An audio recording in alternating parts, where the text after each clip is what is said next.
wanted to ask straight up about Beth's happiness. And it seems like you guys can never just be happy. Like no matter what happens, there's got to be some sort of angst. In season 5, can we expect a little bit, a little bit more warmth, maybe some parenting from the happy couple? There's definitely some cool parenting moments with Carter and I. Okay.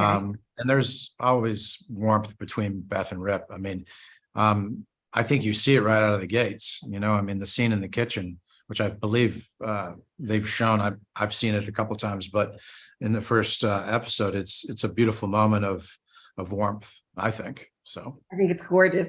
Is Rip kind of finished with that other side of the homicidal side of his character, or can we move on from that and sort of have a more peaceful Rip, or is there more for us?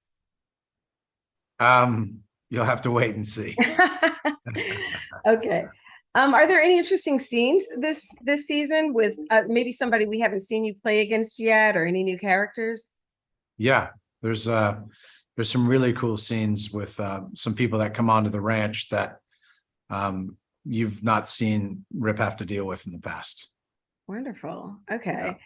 And let me ask you about the flashbacks. They're teaching us so much about Rip and the complexity of the character, and they add so much to it. Is there an end to us developing this character more through flashbacks, or are we at it now? No, I think Taylor, he kind of sprinkles it throughout the year, and you get to see more and more of Beth and Rip's past, which I think is helpful for the audience to understand kind of emotionally where she's at. And some of the things that she's struggling with, certainly being married now to Rip. So I thought Taylor did a great job of doing that. And I look forward to seeing what you guys think. Me too. I'm so excited. We love the first episode. It's amazing. Always great seeing you. Almost saw you in Houston, but missed you. Thanks so much for this time. Really, really You got it. great. And we can't wait to see the rest of it. Thanks so much. Thanks for watching. Alrighty. Hi there, Gil. How are you? Oh, I'm very good, Tracy. How about yourself? Wonderful. I'm watching you from Houston, Texas, and as a fellow Texan, we love the show. I have to say, every Texan I can think of is just like loves the show. But I wanted to just jump right in and ask you kind of one of the most fulfilling things about portraying this character and sort of carrying the culture for Indigenous people in this role. What's the reaction been? Everybody that I've encountered, in the Native community is just basically ecstatic. They're so proud of the writing. But I think personally for me, there's a sense of responsibility in the authentic portrayal of Native Americans in a contemporary format, which is what Yellowstone is.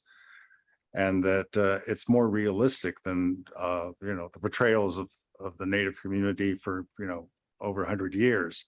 So, to subvert that image of marginalized people and inauthentic representation and to let people know that we are still here. For first of all, it's shocking to note that the majority of people don't even think Native Americans still exist. So this is a great opportunity to know that we're still thriving and we're still here and we're progressing and we have incredible contributions that we're making to the character of this nation, from our war heroes to our sense of responsibility and stewardship for the land, and tribal sovereignty, Right. a number of issues that get tapped into that most people have no idea or not informed about at all. Yeah, it brings it all into play on the show, and I can only imagine like how exciting that is to be able to really flesh out all of the concerns and have it in this format, this contemporary format, and really kind of see everyone's interactions with the characters and what the issues are. I want to ask you about Rainwater and sort of him playing the long game in this season and in seasons prior. We saw before him sort of, the enemy of my enemy is my friend, kind of this thing with John Dutton.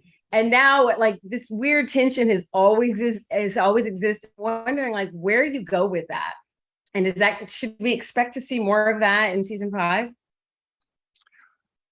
Yeah, well, the leverage and shifting of power positions is going to affect everybody involved with John Dutton, especially on a state level as being the new governor. And he's entering into the political arena, which is something that he wishes to do at all.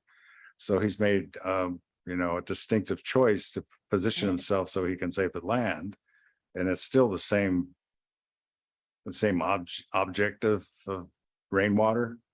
And that's where they have this thing in common of preserving the land and their connection to it. They just have a different reason for why they want to do it. John has a legacy that he feels he wants to maintain. And rainwater's, is thinking in terms of generations of past and 7 generations in the future, and the necessity of having land that they can live a life that's unencumbered with policies of erasure or genocide, basically. Wow. Let me ask you, is there a world in this, is there a world where they could Oh, be sorry, friends? Tracy, we do need to wrap. Oh, sorry. Last question. Do we have time for last question? No, so sorry, we're already over our time. Okay, thank you so much, Gail. It's been a pleasure. Thank you, Tracy. You too. Thank you.